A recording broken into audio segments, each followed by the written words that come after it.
Please like, subscribe and press bell icon for all notification. पर हमें एक sequence action दे रखी है और इसकी जो टर्म्स हैं सेम टर्म है लेकिन ऑल्टरनेट पॉजिटिव और नेगेटिव है। एग्जांपल के तौर पर +1 फिर -1 फिर +2 और फिर -2, इस तरह से ये आगे बढ़ रही हैं। तो आप समझ सकते हैं एक बार ये 0 के लेफ्ट में जाती है और एक बार ये 0 के राइट में जा रही है। 0 के लेफ्ट में जाने का मतलब है ये नेगेटिव जा रही है और 0 के राइट में जाने का मीनिंग है ये पॉजिटिव जा रही है। फिर एक सीक्वेंस yn डिफाइन की गई है जो xn की टर्म्स हैं, सीक्वेंस की टर्म्स हैं, उनका एवरेज है ये। तो सीक्वेंस का एवरेज है, इसका मतलब हमें ये पता चल जाता है कि कहीं ना कहीं इसमें कॉची की जो थ्योरम थी लिमिट पर, उसका हम यूज कर सकते हैं या एक एप्लीकेशन उसकी ये हो सकती है। तो सबसे पहले हम देखते हैं इस प्रॉब्लम को सॉल्व करने के लिए कि क्या-क्या ऐसे पॉइंट्स हैं जो इसमें यूज़ किए जा सकते हैं। तो पहला पॉइंट है, every convergent sequence has unique limit. अगर कोई सीक्वेंस कन्वर्जेंट है तो उसकी यूनिक लिमिट होगी। अगर मोनोटोनिक और बाउंडेड दोनों है तो सीक्वेंस ऑलवेज कन्वर्जेंट होती है। लेकिन इसका उल्टा सही नहीं है। मतलब अगर बाउंडेड है तो ये ज़रूरी नहीं कि वो सीक्वेंस कन्वर्जेंट है। एग्जांपल के तौर पर 1-1, 1-1 इस तरह से ले लीजिए। और दूसरी बात, अगर सीक्वेंस मोनोटोन है तो तब भी सीक्वेंस कन्वर्जेंट हो, तब ये भी ज़रूरी नहीं है। ऐसा आप ले सकते हैं e⁻x या n। यहाँ पर सीक्वेंस हमेशा इंक्रीज़ कर रहा है लेकिन कन्वर्जेंट नहीं है। तो अगर सिर्फ एक इसमें पॉसिबिलिटी है, क्या तो बाउंडेड तब भी सीक्वेंस कन्वर्जेंट नहीं होती है, या सिर्फ मोनोटोन तब भी सीक्वेंस कन्वर्जेंट हो, ऐसा जरूरी नहीं है। लेकिन अगर इन दोनों को बाइंड कर दिया जाए तो सीक्वेंस कन्वर्जेंट होती है। तीसरा पॉइंट है, अगर कन्वर्जेंट है तो ये जरूरी नहीं है कि वो मोनोटोन होगी।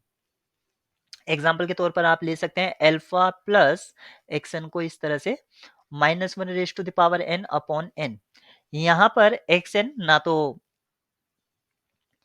इंक्रीजिंग है ना ही डिक्रीजिंग है, यानी कि मोनोटोन नहीं है, फिर भी ये सीक्वेंस आपकी कन्वर्जेंट है। और हर एक कन्वर्जेंट सीक्वेंस कॉची भी होती है और बाउंडेड भी होती है। अब रिकॉल करते हैं कॉची की फर्स्ट थ्योरम जो लिमिट पर थी, क्या है वो। तो अगर कोई सीक्वेंस xn है और उसकी लिमिट l है, यानी कि एक लिमिट l है, इसका मतलब सीक्वेंस कन्वर्जेंट है।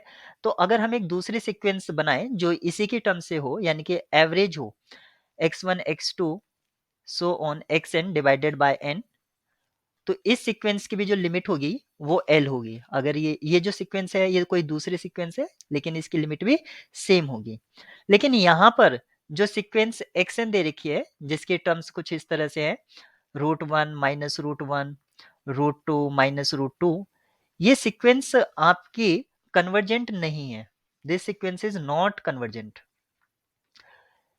लेकिन इसका जो एवरेज है वो कन्वर्जेंट है। किस तरह से आप देखिए, अगर मैं x1 plus x2 divided by 2 यहां से अगर मैं देखता हूं तो √1 माइनस √1 डिवाइडेड बाय 2 यानी कि 0। x1 हमारी क्या थी, हमारी √1 है यानी कि 1 है वो।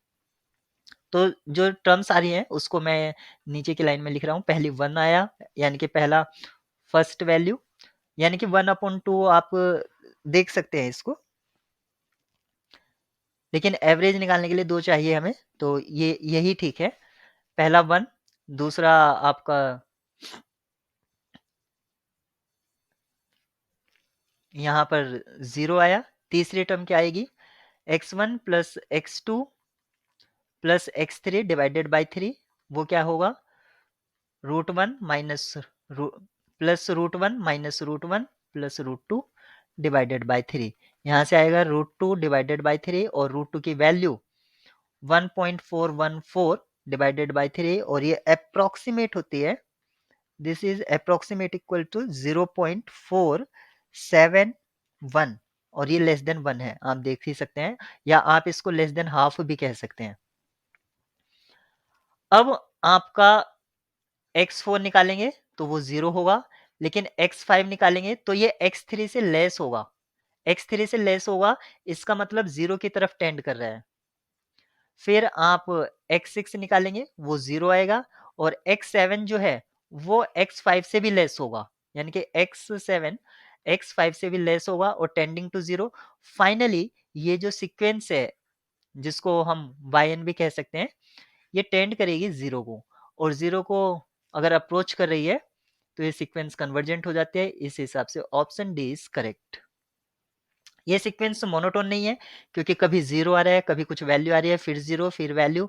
ऑप्शन ए यहाँ से डिस्कार्ड हो जाता है। बाउंडेड, बाउंडेड आप इसको, ये सीक्वेंस बाउंडेड है क्योंकि सारी की सारी टर्म्स आपकी पॉजिटिव आ रही हैं, और आप कह सकते हैं 2 से लेस हैं, 2 से लेस हैं, तो ये बाउंडेड तो है लेकिन नॉट बाउंडेड क्या रखा है, इसलिए ये ऑप्शन भी गलत हो जाता है। Bounded but not convergent, bounded तो है लेकिन साथ ही साथ वो कन्वर्जेंट भी है, इसलिए ऑप्शन सी भी रॉन्ग हो जाता है। यहाँ पर हमें एक इक्वेशन दे रखी है जो कि एक पॉलिनोमियल इक्वेशन है, और हमें बताना है कि इस पॉलिनोमियल इक्वेशन के कितने रूट्स होंगे।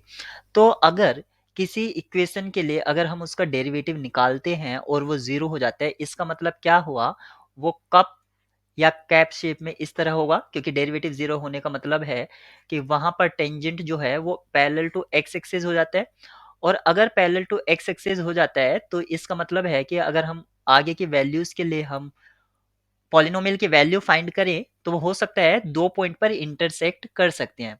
कहने का मतलब ये है, अगर रूट एग्जिस्ट कर रहे हैं तो पॉसिबल चांस है कि 2 रूट हो सकते हैं। मैं ये नहीं कह रहा हूं कि अगर डेरिवेटिव 0 है तो वहां पर रूट एग्जिस्ट करेगा ही करेगा। मान लीजिए किसी एक फंक्शन का ग्राफ कुछ इस तरह से है जो एक्स एक्सिस के ऊपर जा रहा है, जैसे कि साइन वेव फंक्शन होता है, तो यहाँ पर कोई भी रूट एग्जिस्ट नहीं कर रहा है क्योंकि ऑसिलेटरी फंक्शन है और वो एक्स एक्सिस को इंटरसेक्ट नहीं कर रहा है। इस टाइप का ग्राफ मान लीजिए 5 प्लस साइन एक्स टाइप का अगर कुछ है तो उसका रूट एग्जिस्ट नहीं करेगा, लेकिन इस केस में ये पॉलिनोमियल इक्वेशन नहीं है, तो हम उसकी बात नहीं कर रहे हैं क्योंकि पॉलिनोमियल इक्वेशन नहीं। लेकिन पॉलिनोमियल इक्वेशन में मोस्ट प्रोबेबली ऐसा केस होता है कि अगर डेरिवेटिव 0 हो जाता है तो उसके रूट एग्जिस्ट करते हैं, और अगर किसी क्वाड्रेटिक पॉलिनोमियल का डेरिवेटिव 0 हो गया, इसका मतलब है वो एक्स एक्सिस को टच करेगा, तो उसके 2 रूट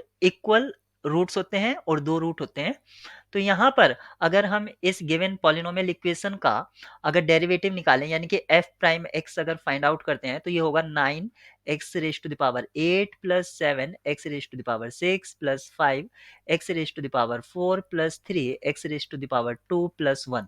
तो आप देखिए सारी की सारी पावर यहाँ पर इवन पावर है, तो कोई भी वैल्यू नेगेटिव नहीं आएगा।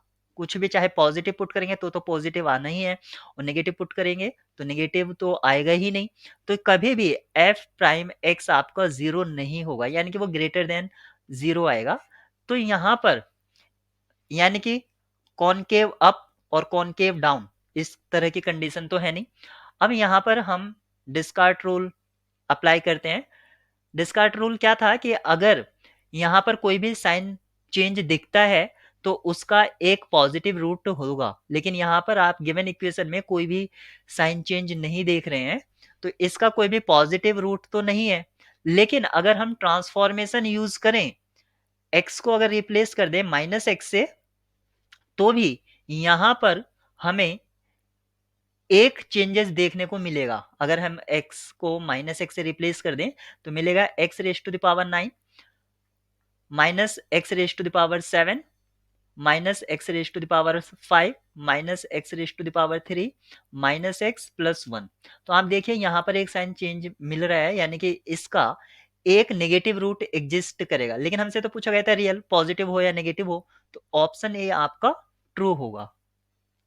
एफ दे रखा है जो R2 से R पर डिफाइन है और इस एक्सप्रेशन के द्वारा दिया गया है, तो हमें बताना है कि उसका पार्शियल डेरिवेटिव यानी कि fx और fy 0 0 पर क्या होंगे। तो पार्शियल डेरिवेटिव सबसे पहले हम with respect to x check करते हैं 0 0 पर, और उसको मैं इन टर्म्स ऑफ लिमिट लिख सकता हूँ, limit h tends to 0 f x coordinate में h प्लस करेंगे comma 0 minus value of the function at 0 0 divided by h। इसका मतलब हुआ limit h tends to 0 f h comma 0 minus 0 upon h, और given expression से function की value यहाँ पर क्या होगी, h cube upon h square, और ये वाला एच यहाँ पर प्रोडक्ट में आ जाएगा तो एच क्यूब से एच क्यूब कैंसिल आउट हो जाएगा, तो इसकी लिमिट 1 आ जाएगी, यानी कि एफ एक्स एट 0 0 आपकी वैल्यू 1 है।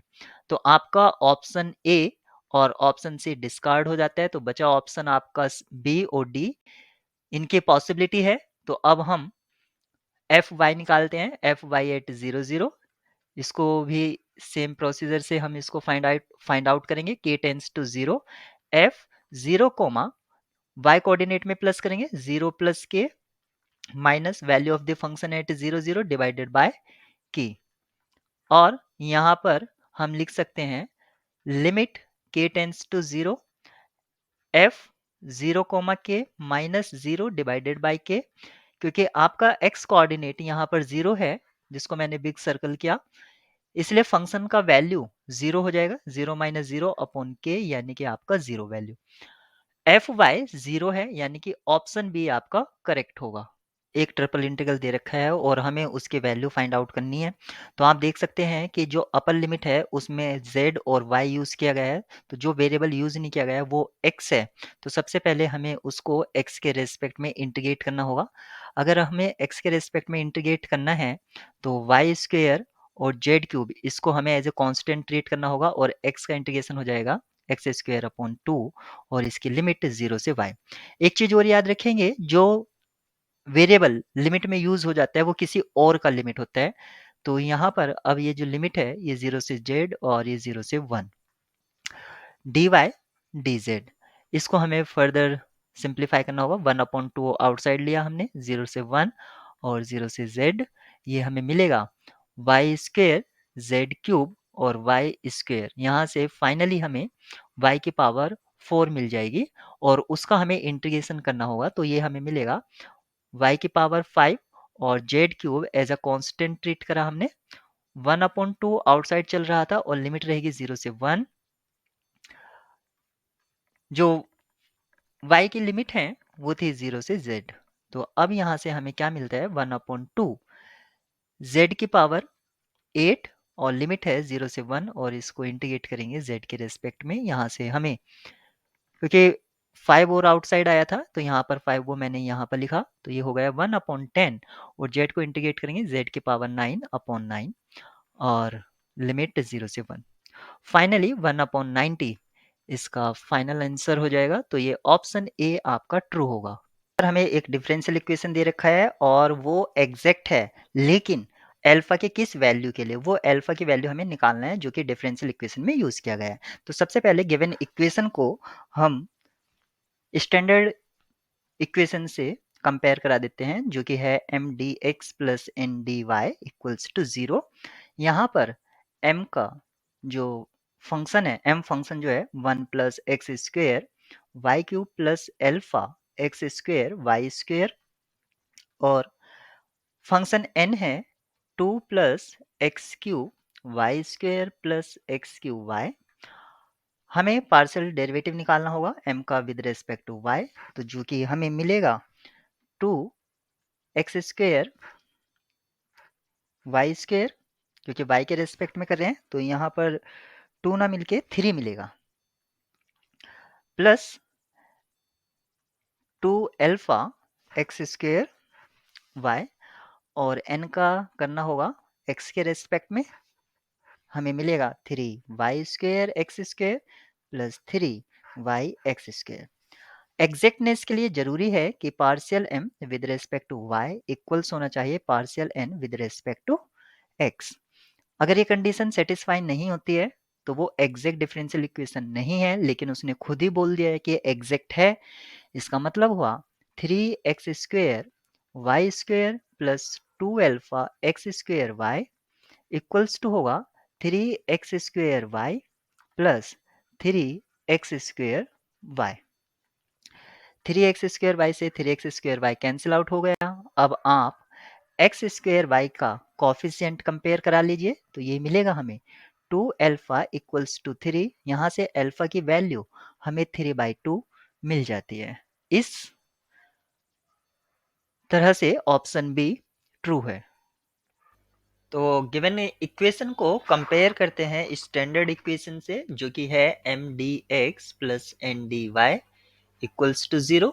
तो यहाँ से हमें m और n की वैल्यू मिल जाएगी। तो सबसे पहले हम m का पार्शियल डेरिवेटिव करेंगे विद रिस्पेक्ट टू y, और ये होगा 2x plus 3x square plus 18 Y square. ऐसे पार्शियल डेरिवेटिव करेंगे n का विद रिस्पेक्ट टू x, और ये मिलेगा हमें 2x। इंटीग्रेटिंग फैक्टर निकालने के लिए हमें कैलकुलेट करना फाइंड आउट करना होगा partial m with respect to y minus partial n with respect to x divided by n, और ये जो वैल्यू आएगा ये आपको 3 मिलेगा। यहाँ पर n यूज किया गया है, इसका मतलब ये फंक्शन ऑफ x अलोन होना चाहिए, लेकिन यहाँ पर कांस्टेंट फंक्शन है तो वो x के लिए वर्क कर सकता है, यानी कि फंक्शन ऑफ x का है। if इसको मैं लिख सकता हूँ e raise to the power integration of this 3dx e raise to the power 3x। Option C is correct.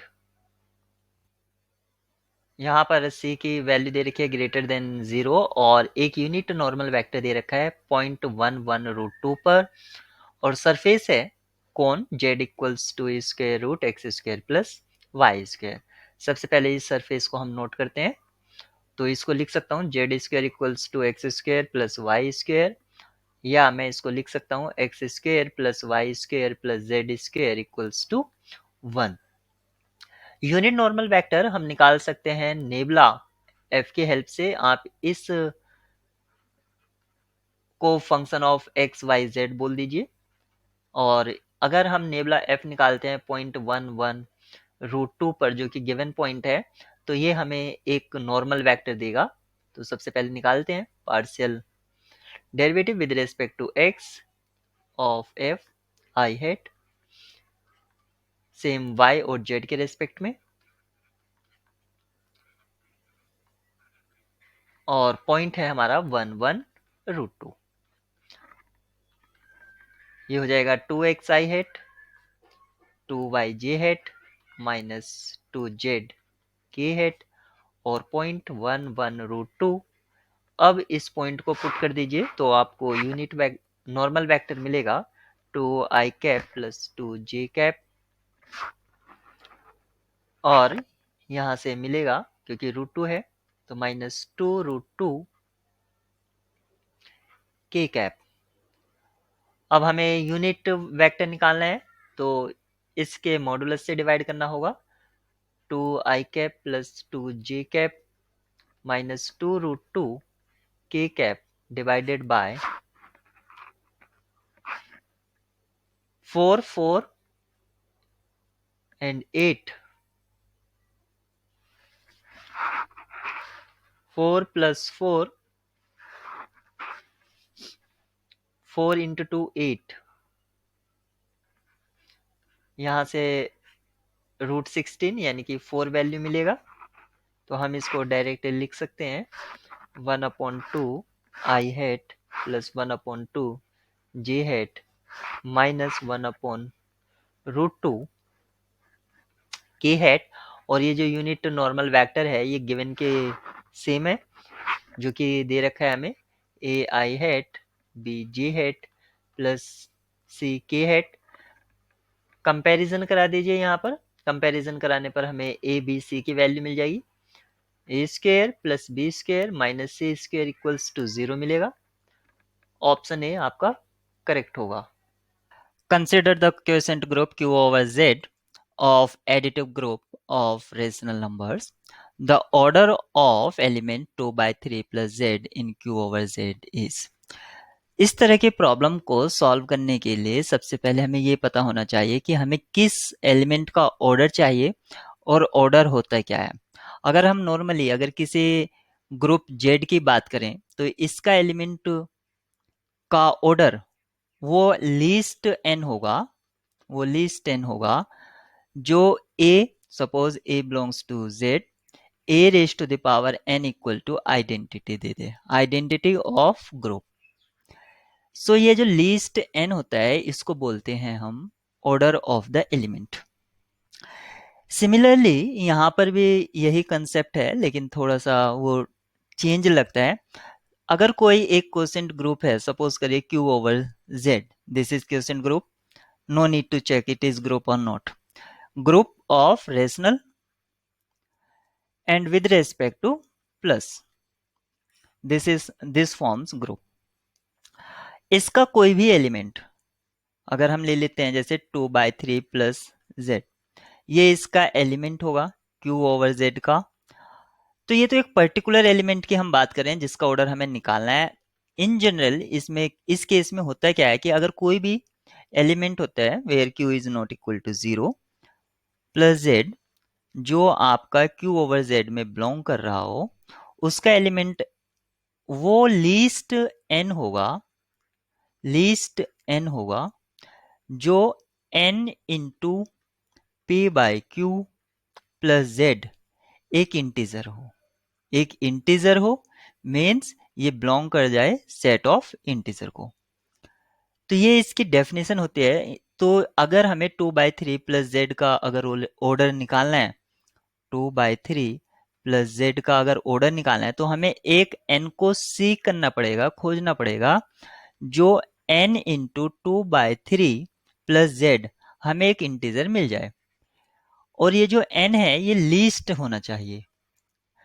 ऐसा हो सकता है कि हमें एक या एक से ज्यादा n मिल जाएं, लेकिन हमें वही वाला पुट करना है या चूज करना है जो लीस्ट हो। एग्जाम्पल के तौर पर हम n को 2 पुट करते हैं, तो 2 into 2/3 plus Z equal to 4/3 plus Z, this is rational so not belongs to Z. So 2 तो इसका एलिमेंट, 2 तो इसका ऑर्डर नहीं है। हम n इक्वल टू 3 पुट करके देखते हैं, 3 इंटू 2/3 प्लस जेड, तो ये हमें देता है 6/3 प्लस जेड, जो कि हमें मिलता है 2 प्लस जेड, और जो कि ये मिलता है जेड, एक तरह से बिलोंग कर जाता है जेड को, मीन्स ये एक इंटीजर है। अब एक तो किसी का अगर ये आइडेंटिटी एलिमेंट होता तो हम n इक्वल टू, बिकॉज ये आइडेंटिटी एलिमेंट नहीं है तो इसका ऑर्डर 1 तो हो ही नहीं सकता, तो डायरेक्ट हमने स्टार्ट किया 2 से, और 2 के बाद 2 ऑर्डर हुआ नहीं तो n इसका ऑर्डर हो गया, क्योंकि हम सीक्वेंस वाइज चेक कर रहे थे। तो यहाँ पर ये लीस्ट है, no need to further check this is least और नॉट, ये लिस्ट है, तो हमें यहाँ पर इसका ऑर्डर 3 मिल जाता है कंफर्म। लेकिन हम ये बताना चाह रहे हैं कि n और भी एग्जिस्ट कर सकता है। एग्जाम्पल के तौर पर अगर n इक्वल टू मैं 6 पुट करूं तो 6 इंटू 2/3 प्लस जेड, यहाँ से मुझको मिलता है 12/3 प्लस जेड, और यहाँ से मुझको मिलता है 4 प्लस जेड, जो कि एक इंटीजर है। तो ऐसे n कई सारे मिलेंगे हमें, लेकिन लीस्ट वन जो है वो 3 है, तो इसलिए इसका जो ऑर्डर है वो 3 होगा। It means option B is correct.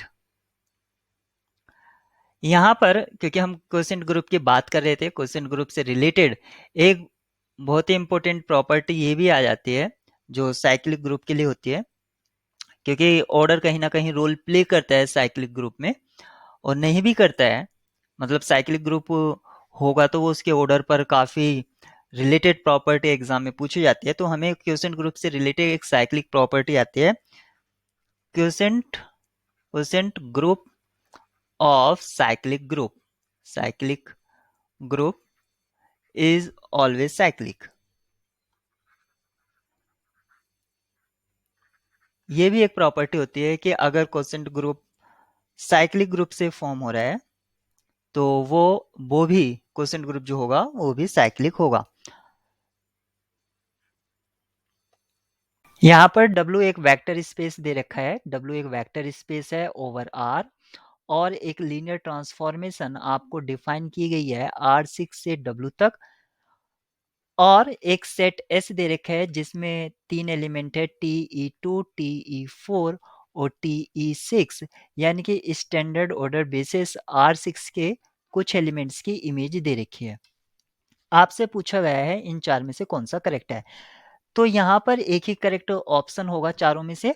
तो सबसे पहले हम देख लेते हैं कि ये एक स्पैनिंग सेट है, एस जो है वो स्पैनिंग सेट है डब्लू का, और हम जानते हैं कि बेसिस जो होता है वो स्मॉलेस्ट स्पैनिंग लीनियरली इंडिपेंडेंट होता है। Smallest spanning plus largest linearly independent set होता है।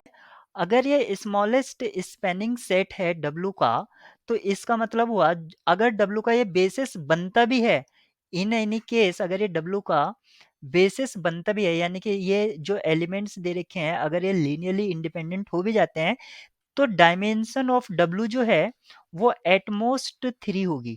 3 से ज्यादा तो होगी नहीं, क्योंकि इसके स्पैनिंग सेट में 3 एलिमेंट हैं, तो डायमेंशन 3 से ज्यादा तो नहीं हो सकती है, एटमोस्ट होगी। और हम रैंक नलिटी थ्योरम से ये बता सकते हैं कि नलिटी जो है यहां पर, क्योंकि जो रैंक जो है आप यहां पर समझे, जो TR6 है ये एक इमेज सेट है जो डब्ल्यू में जाएगा, क्योंकि इमेज सेट तो कोडोमेन में ही जाएगा। अगर कोई इमेज सेट मतलब सबसेट है, तो इसका मतलब हुआ डायमेंशन ऑफ TR6 जो हुई वो लेस होगी डायमेंशन ऑफ डब्लू, और डायमेंशन ऑफ डब्लू क्या है, एटमोस्ट 3। यहां से TR6 यानी कि जो आपकी रैंक है वो 3 से कम है, इसका मतलब जो नलिटी है वो 3 से ज्यादा होगी, एटलीस्ट 3 होगी। नलिटी में 3 से ज़्यादा एलिमेंट एग्जिस्ट कर रहे हैं, यानी कि मोर देन 1 एलिमेंट है, इसका मतलब ऑप्शन डी आपका करेक्ट होगा। और ये ज़रूरी नहीं है कि आपका एस एक बेसिस फॉर्म करे, क्योंकि लीनियरली इंडिपेंडेंट की कोई कंडीशन यहाँ से आ नहीं रही है, तो अदर ऑप्शंस आपके फॉल्स हो जाएंगे। यहाँ पर हमें एक सब स्पेस WR3 का दे रखा है, और इसका वो सबसेट भी है और सब स्पेस भी है, और आपसे पूछा गया है कि डायमेंशन ऑफ W क्या होगा।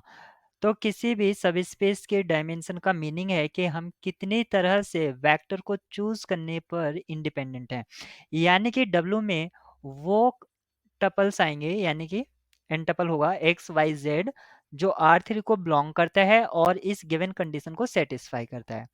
तो यहाँ पर एक्स वाई और जेड जो है वो कंपोनेंट्स हैं, यानी कि हम कितने कंपोनेंट्स पर फ्री हैं, एक तरह से इंडिपेंडेंट है इनके वैल्यूज चूज करने के लिए। तो सबसे पहले जो एक गिवन कंडीशन है उसको देख लेते हैं, या हम ये कहें कि इन तीनों कंडीशन का जो सॉल्यूशन होगा, जो कॉमन सॉल्यूशन होगा, इंपॉर्टेंट है कॉमन सॉल्यूशन, यानी कि 2x plus 2y+z equals to 0, 3x plus 3y-2z equals to 0, और x plus y-3 equals to 0। इन तीनों जो ये इक्वेशन है, इन तीनों के लिए सबसे पहले हम मैट्रिक्स लिख लेते हैं, और इसके लिए जो मैट्रिक्स रिप्रेजेंटेशन होगा वो 2 2 1 3 3 -2 1 1 -3, ये इसका मैट्रिक्स रिप्रेजेंटेशन हो गया है। और हम इसमें देखेंगे कि इसकी नलिटी क्या है, क्योंकि नलिटी बताती है कि वो एक्स वाई जेड जो है इसमें से कितने फ्री हैं हम। तो यहाँ पर इसकी नलिटी निकालने के लिए सबसे पहले हम इसमें एलिमेंट्री रो ऑपरेशन लगा देते हैं, ताकि हम इसकी नॉन जीरो रोज या नॉन जीरो कॉलम्स देख पाएं। तो एलिमेंट्री रो ऑपरेशन लगाने पर हमें जो इक्विवेलेंट मैट्रिक्स मिलेगा 1 1 -3, आप सुटेबल एलिमेंट्री रो ऑपरेशन लगा सकते हैं, मैं जो लगा रहा हूँ उसके हिसाब से मिल रहा है मुझे 3 3 -2 2 2 1। मैंने फर्स्ट और लास्ट रो को इंटरचेंज कर दिया है, फिर उसमें एलिमेंट्री ऑपरेशन लगाया ज्यादा से ज्यादा जीरोस बनाने के लिए फर्स्ट पाइवोट के नीचे। 1 1 -3 0 0 7, और लास्ट भी मुझे मिला 007। तो आप देख सकते हैं सेकेंड और थर्ड रो सेम है, तो एक रो को डिलीट कर सकते हैं, तो इसकी जो रैंक है वो 2 है और नलिटी 1 है।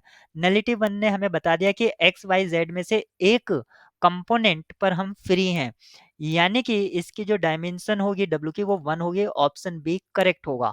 अगर आपको अब भी कुछ डाउट है तो यहाँ पर जो हमें यहाँ पर ये मिला है लास्ट इक्विवेलेंट मैट्रिक्स, यहाँ से इसका सॉल्यूशन निकाल लीजिए एक्स वाई जेड, और आपका जो बेसिक वेरिएबल है उसको लिखिए फ्री वेरिएबल में, और वहां से आपको पता चल जाएगा कि जब हम फ्री वेरिएबल में लिखेंगे तो एक एलआई वेक्टर मिलेगा आपको, तब भी आप बता सकते हैं। एक मैट्रिक्स भी दे रखा है जिसका साइज 4x4 है, और इस मैट्रिक्स का डिटर्मिनेंट जो है वो 10 है, तो हमें डिटर्मिनेंट निकालना है -3 p का। ये डिटर्मिनेंट क्या होगा, तो हम एक प्रॉपर्टी को डिटर्मिनेंट की रिकॉल कर लेते हैं। अगर किसी मैट्रिक्स का डिटर्मिनेंट निकालना है और उसको स्केल्ड किया गया है सी से, तो सी टाइम्स ए का जो डिटर्मिनेंट है वो किसके इक्वल होगा, C raise to the power N determinant of A. और जहां पर एन जो है ये है साइज ऑफ ए, यानी कि ए किस साइज का है। तो इस कंसेप्ट से हम लिख सकते हैं -3 पी का जो डिटर्मिनेंट होगा वो होगा -3 रेज टू द पावर 4, क्योंकि पी का जो साइज है वो 4/4 है, डिटर्मिनेंट ऑफ पी। और डिटर्मिनेंट ऑफ पी आपको यहाँ पर पता ही है, ये हमें 81 मिलेगा और ये 10 दे रखा है, यानी कि 810, option D correct. If the power series summation a and x raised to the power n converges for x equal to 3, then the series same series absolutely for x equal to -2, not absolutely for x equal to -1, not absolutely for x equal to 1, diverges for x equal to -2, means converges of this power series somehow telling us for x equal to 3। मतलब ये हुआ कि power series जो है x equal to 3 के लिए converse कर रही है। तो इसका मतलब ये होता है कि ये जो पावर सीरीज है, इस पावर सीरीज का रेडियस ऑफ कन्वर्जेंस जो है वो 3 या 3 से ज्यादा है, 3 से कम नहीं हो सकता है। अगर 3 से कम होता तो ये यहाँ पर कन्वर्ज नहीं करती पावर सीरीज। तो 3 है या 3 से ज्यादा है radius of convergence of this power series. अब रेडियस ऑफ कन्वर्जेंस की डेफिनेशन से हम ये कह सकते हैं कि ये जो पावर सीरीज है ये इक्वल टू 3 के लिए तो है ही ट्रू, और क्योंकि इसका रेडियस ऑफ कन्वर्जेंस 3 या 3 से ज्यादा होगा, तो सिंपल सी बात है कि ये जो है 3 या 3 से ज्यादा की वैल्यू के लिए, अगर मैं इसको यहाँ पर लिखूं 3 या 3 से ज्यादा की वैल्यू के लिए ये ट्रू होगा। तो इसका मतलब हुआ mod x is 3, mod x is less than 3 means this power series converges for this value। Absolute convergence क्या कहता है, एब्सोल्यूट कन्वर्जेंस ये कहता है कि जो टर्म्स है सीरीज का, टर्म्स पॉजिटिव और निगेटिव दोनों हो सकता है, यानी कि ऑल्टरनेट पॉजिटिव निगेटिव। तो अगर हम सीरीज के टर्म्स को पॉजिटिव कर दें तो उस सीरीज की जो कन्वर्जेंस होती है उसको हम एब्सोल्यूट कन्वर्जेंस बोलते हैं।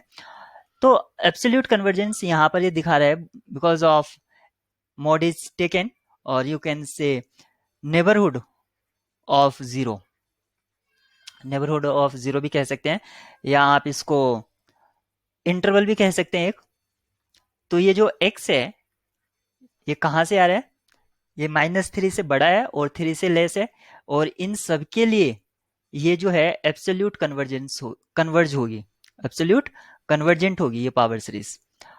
अब यहाँ पर जो ऑप्शन ए है, ऑप्शन ए कहता है कि ये जो पावर सीरीज है वो x इक्वल टू -2 के लिए कन्वर्स करेगी एब्सोल्यूटली। तो ये बात सही है क्योंकि -2 इस इंटरवल में है। फिर ऑप्शन बी में कह रहा है कि वो एब्सोल्यूट कन्वर्ज नहीं करेगी x इक्वल टू -1 के लिए, जबकि वो करेगी क्योंकि -1 भी इस इंटरवल में है, लेकिन नोट की वजह से ऑप्शन बी डिस्कार्ड हो जाता है। ऑप्शन सी कहता है converges but not absolutely for x equal to 1, x equal to 1 भी इस इंटरवल में है तो उसके लिए भी ये एब्सोल्यूट कन्वर्ज करेगी, लेकिन नोट की वजह से ये ऑप्शन भी डिस्कार्ड हो जाता है। And diverges for x equal to -2, -2 जो है वो भी इस इंटरवल में है। तो सभी जो पॉइंट्स यहाँ पर दिए गए थे ऑप्शंस में, सभी के लिए ये जो पावर सीरीज है ये कन्वर्ज करती है, लेकिन किसी में नोट है किसी में डाइवर्ज है, इस वजह से अदर ऑप्शंस डिस्कार्ड हो जाते हैं। तो इसमें जो करेक्ट ऑप्शन है वो ऑप्शन ए है। Convergence of this series we have to check. तो इस तरह की सीरीज की कन्वर्जेंस चेक करने के लिए जिसमें फैक्टोरियल इन्वॉल्व हो, हमेशा हमें ट्राई करना चाहिए रेशियो टेस्ट, क्योंकि रेशियो टेस्ट की हेल्प से हम फैक्टोरियल को रिमूव कर सकते हैं। कैसे रिमूव कर सकते हैं, क्योंकि रेशियो टेस्ट में क्या होता है, हम निकालते हैं un अपॉन un प्लस 1, इसकी हेल्प से फैक्टोरियल कैंसिल आउट हो जाता है और हमें एक लीनियर फॉर्मेट न्यूमरेटर और डिनोमिनेटर में मिल जाता है, और जिसकी हेल्प से हम इजीली लिमिट फाइंड आउट कर सकते हैं। तो रेशियो टेस्ट अप्लाई करने के लिए हमें चेक करना होगा कि limit n tends to infinity of un upon U N plus one. अगर ये ग्रेटर देन वन होगा तो सीरीज कन्वर्ज करेगी, और अगर ये लेस देन वन होगा तो श्योरली ये डाइवर्स करेगी, क्योंकि ये पॉजिटिव टर्म सीरीज है तो क्या तो ये कन्वर्स करेगी या डाइवर्स करेगी। लेकिन अगर इक्वल हो जाए तो हम कुछ नहीं कह सकते कि ये कन्वर्स करेगी या डाइवर्स करेगी, और केस तो नहीं हो सकता है ऑसिलेटरी टाइप का, इसका केस नहीं होगा, क्या तो कन्वर्स करेगी या डाइवर्स करेगी। लेकिन इक्वालिटी पर हम कुछ नहीं कह सकते हैं कि वो कन्वर्स करेगी या डाइवर्स करेगी। उसमें हमें इसकी फर्दर इन्वेस्टिगेशन करना होता है। तो रूट टेस्ट, रेशियो टेस्ट से पावरफुल रूट टेस्ट होता है।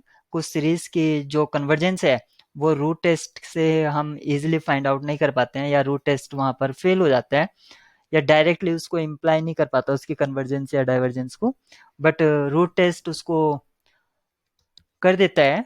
तो यानी कि हम एक तरह से ये भी कह सकते हैं कि root test is more powerful than ratio test. लेकिन हम यहाँ पर सिर्फ कन्वर्जेंस चेक कर रहे हैं, और यहाँ पर इन्वॉल्व है फैक्टोरियल, तो हम इसमें रेशियो टेस्ट अप्लाई करेंगे। रेशियो टेस्ट के अकॉर्डिंग हमें चेक करना होगा limit of n tends to infinity U N upon U N plus one.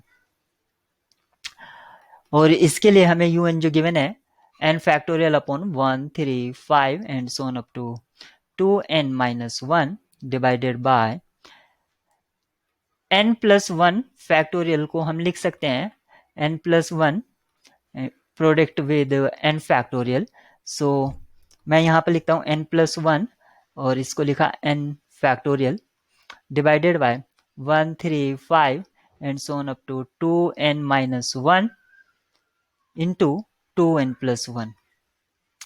क्योंकि जो लास्ट यहाँ पर जो ये लास्ट टर्म है इसमें जब हम n की जगह n प्लस वन पुट करेंगे इस टर्म में, तो ये हमारा आएगा, क्योंकि ये था 2n माइनस वन और n को हमने रिप्लेस करा n प्लस वन से, तो 2 into N plus one minus one, ये होगा हमारा 2n plus two minus one.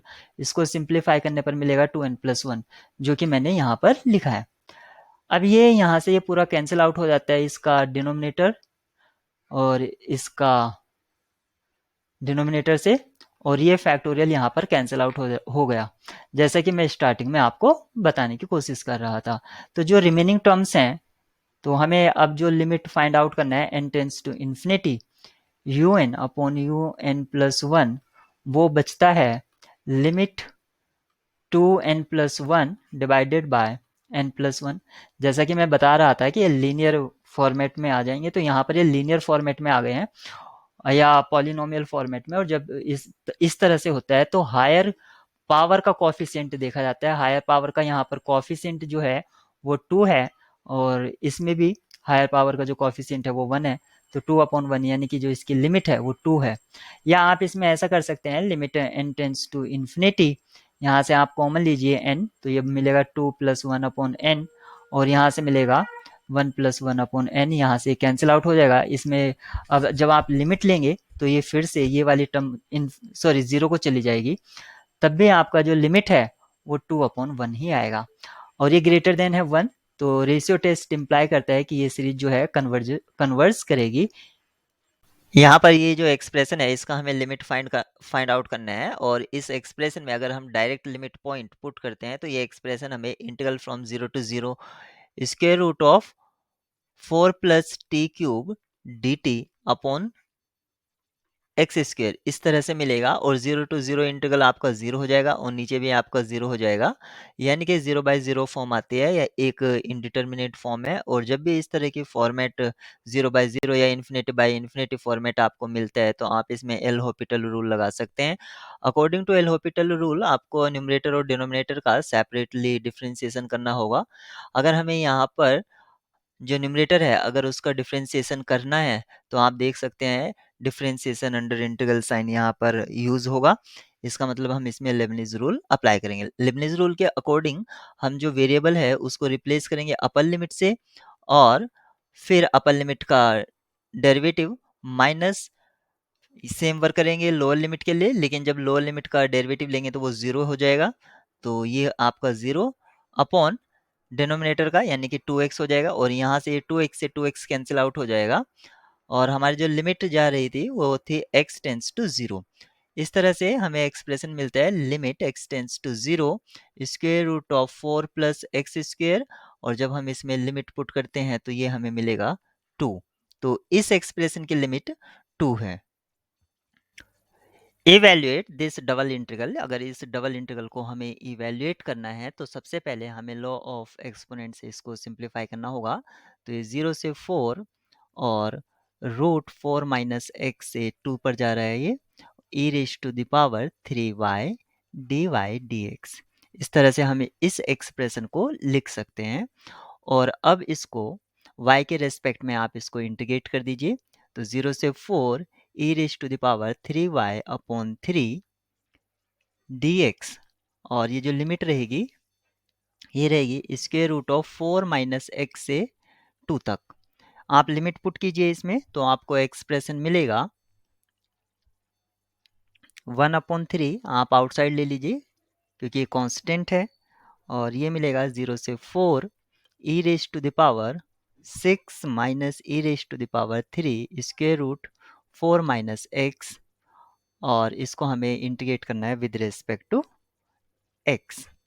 इसको हम लिख सकते हैं 4/3 e raise to the power 6 क्योंकि ये कांस्टेंट था, minus 1/3 integral sign 0 to 4 e raise to the power 3 square root 4 minus X dx। अब हम इसको लेट कर लेंगे कि जो ये 4 माइनस एक्स है इसको आप लेट कर लीजिए टी स्क्वेयर से। तो let 4 minus X equal to T square, यहाँ से आपको मिलेगा D X equals to minus 2t dt। और जो न्यू लिमिट्स होंगी वो क्या होगी, आपकी जो लोअर होगी लोअर लिमिट आपकी यहाँ पर 2 हो जाएगी, और जो अपर लिमिट है वो 0 हो जाएगी। तो मैं इसको लिख सकता हूँ 4/3 ई raise to the power 6 minus 1/3, और ये अब आपका इंटीग्रल हो जाएगा 2 से 0 और e raise to the power 3t और माइनस 2t dt। इसको हमने इस तरह से लिखा। अब यहाँ पर आप देख सकते हैं, इसको फर्दर सिंप्लीफाई कर सकते हैं 4/3 ई raise to the power 6 minus, और माइनस माइनस प्लस कर दीजिए, ये लिख सकते हैं 2/3 और इंटीग्रल साइन 2 से 0 e raise to the power 3t t और dt। अब आप इसमें इंटीग्रेशन बाय पार्ट्स अप्लाई कर दीजिए। इंटीग्रेशन बाय पार्ट्स जब आप अप्लाई करेंगे तो उसकी हेल्प से मैं लिख सकता हूँ 4/3 ई raise to the power 6 plus 2/3 with in bracket t e raise to the power 3t/3 minus integral sine e raise to the power 3t/3 dt, और इसकी जो लिमिट थी वो 2 से 0।